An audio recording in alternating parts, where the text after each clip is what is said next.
What's up, y'all, and welcome back to the channel. I'm Gina, aka Gina Marie Fit. I'm the author of The Badass Blueprint, the host of the Unfiltered Trainer podcast. I'm also a business owner and a trainer here in Tampa, Florida. And I feel like it's really important to address something before we get into this week's episode. And that is the realization how social media can feel like a highlight reel. Now, recently with my podcast being expanded into YouTube, I really wanted to start creating YouTube videos and create longer form content just to provide value, but I feel like that value requires an honest conversation as well.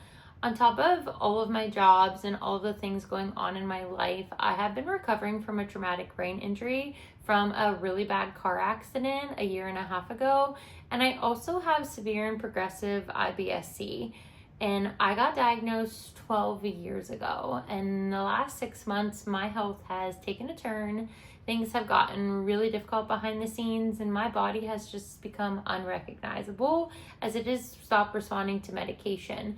And something that I was hiding for a while and why I wasn't posting was because I didn't want to film workouts if I didn't feel fit.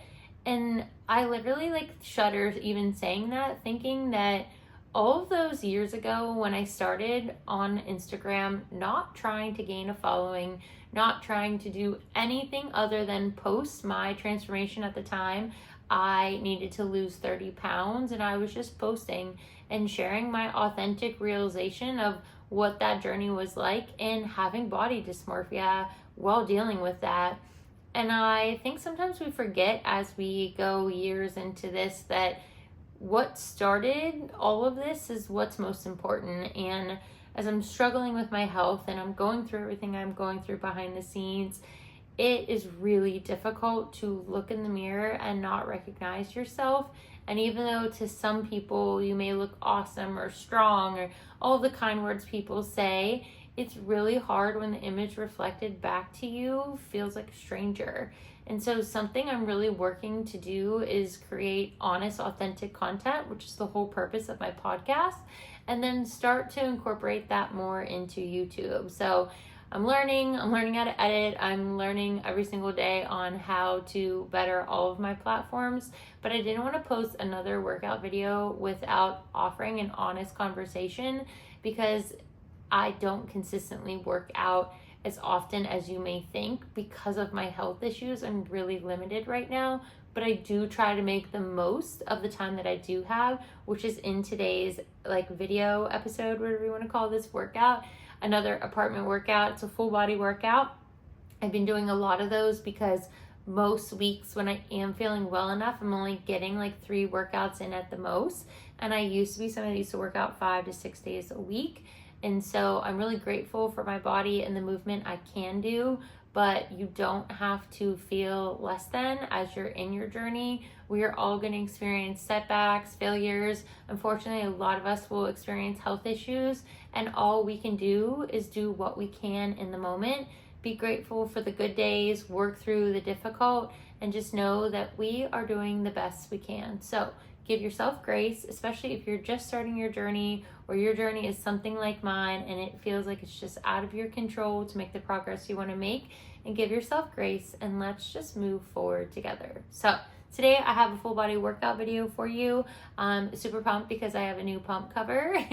It's the little things in life. Sometimes it's a new workout outfit, new shoes, new gym bag, but it's the little things that help us keep going. And so I hope these videos are helpful. I hope they're informative. And if you're looking for more, I hope you listen to the Unfiltered Trainer podcast and give me your open, honest feedback. All right, let's go.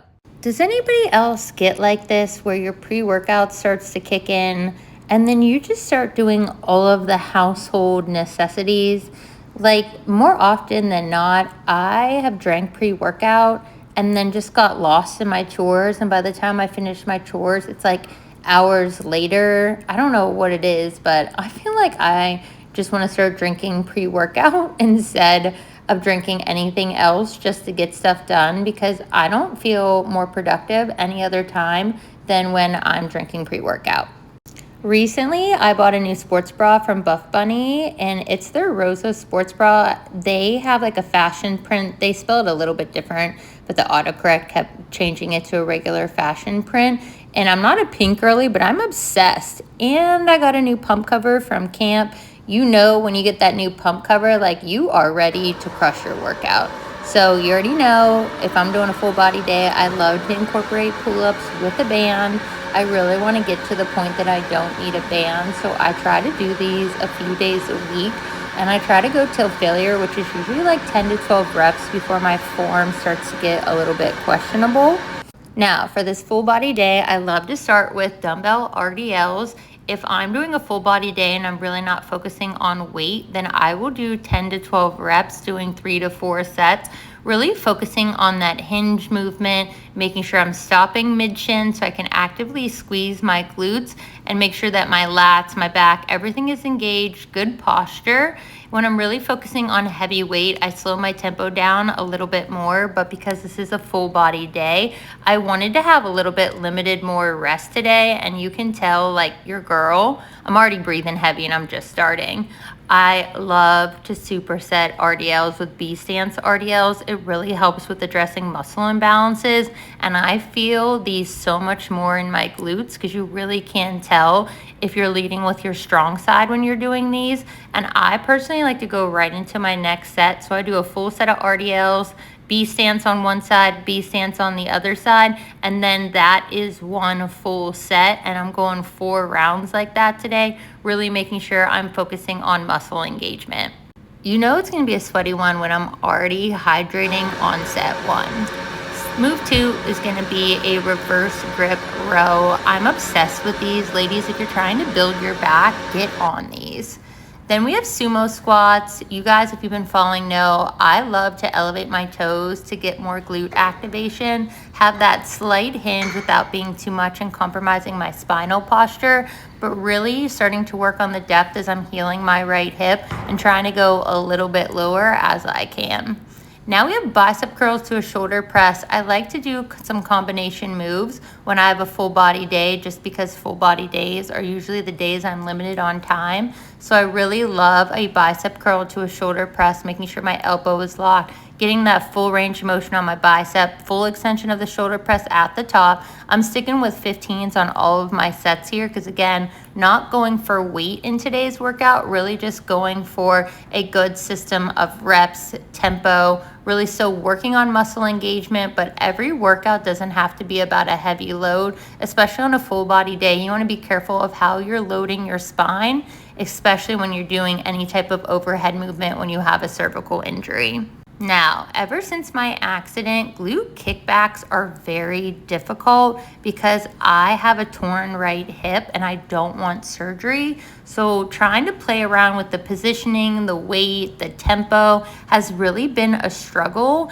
And today, especially, like, my glutes were on fire doing this, and it wasn't really even a leg day. The full body day has a few more extra exercises for legs today, but I'm struggling with that. And I'm also struggling to get the cable on, but I really do love these ankle straps that I have. They're linked in my Amazon storefront, but you can really tell the difference in my hips with my range of motion and my control. And it's one of those things that I think I'm always going to have a lag because of this injury, but I'm still intentionally doing a lot of unilateral movements to get stronger. All right, let me know if you tried this workout.